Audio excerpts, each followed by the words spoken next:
Welcome to Pinoy Guard. Today, a storied chapter in naval history draws to a close.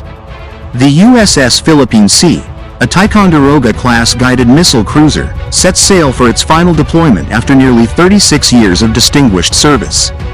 We explore an intriguing question: could the retired USS Philippine Sea find new life as part of the Philippine Navy? Stay tuned as we dive into the possibilities, challenges, and the strategic significance of such a decision. Let's get started. Commissioned in 1988, the USS Philippine Sea has been a symbol of naval power and vigilance.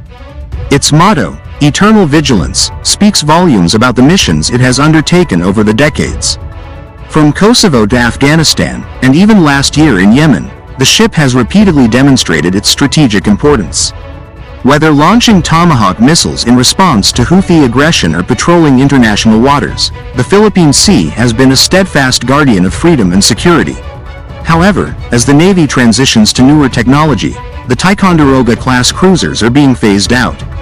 The Philippine Sea is one of 13 remaining cruisers scheduled for retirement by 2029, to be replaced by the more modern Arleigh Burke-class Flight III destroyers. The decision is largely driven by operational costs and logistical challenges. After all, maintaining aging warships in peak condition is no small feat.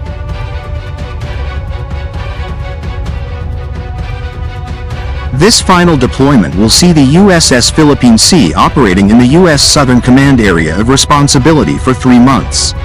While the mission details remain classified, it's a poignant farewell for a vessel that has served its nation so dutifully. Just 6 months ago, the Philippine Sea returned from a 275-day deployment, underscoring the sheer endurance of its crew and systems. For the sailors aboard, this last journey is bittersweet, a mixture of pride, nostalgia, and the weight of inevitable change. But what happens next? As the ship nears decommissioning, questions arise about its future. Could the USS Philippine Sea find a new lease on life with the Philippine Navy?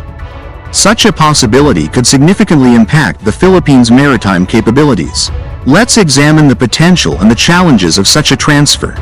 A congressman is asking the U.S. government to donate guided missile cruiser USS Philippine Sea, CG-58, to the Philippines when it is decommissioned, saying doing so would be apropos and relevant to issues in the West Philippine Sea. The Philippines has in the past received ships and other equipment from the U.S. The equipment, referred to as excess defense articles, are transferred either through grants or sale. Ships transferred to the Philippines from the U.S. have mostly been from the U.S. Coast Guard, including the BRP Valentin Diaz, PS-177, and BRP Ladislao Dewa, PS-178, commissioned into the Philippine Fleet in 2023. I am sure that it will be a big asset in our efforts to defend our territorial waters, our sovereign rights, and our personnel and fishermen from intruders, Cagayan de Oro 2ND District Representative Rufus Rodriguez said in a release Tuesday. First, it's important to note the historical ties. The ship's very name, Philippine Sea, reflects the strong alliance between the United States and the Philippines. While symbolic, this connection could make a case for its transfer, especially given the Philippine Navy's ongoing modernization efforts. The Philippines has recently acquired ships such as the BRP Antonio Luna and BRP Jose Rizal, both modern frigates under the Horizon programs. However, these frigates pale in comparison to the Philippine Sea's firepower and capabilities. Equipped with the Aegis combat system, advanced radar, and an arsenal of guided missiles, the Philippine Sea could serve as a formidable flagship, boosting the Philippines' ability to patrol disputed waters and respond to regional threats. The Philippines is no stranger to receiving second-hand ships. From the Hamilton-class cutters that became the Del Pilar-class frigates to more recent acquisitions, these transfers have been a cornerstone of the country's naval strategy. But there are lessons to be learned. The BRP Gregorio del Pilar, for instance, has faced operational challenges due to its age. To maximize the potential of a ship like the Philippine Sea, a comprehensive maintenance and modernization plan would be essential.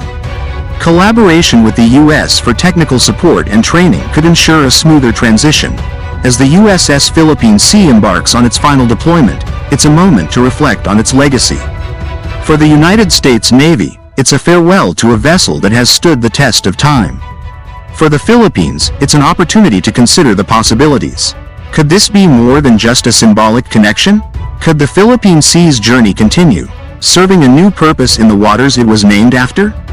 The decision lies in the hands of leaders and policymakers, but one thing is certain. The story of the Philippine Sea is far from over. Whether sailing under the stars and stripes or the Philippine flag, its legacy of eternal vigilance will endure.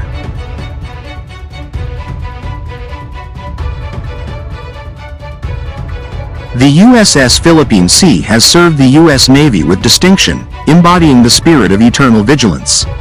As its retirement approaches, one can only hope that this legendary ship might find a new purpose, perhaps under the Philippine flag, continuing its legacy of safeguarding freedom and protecting the seas.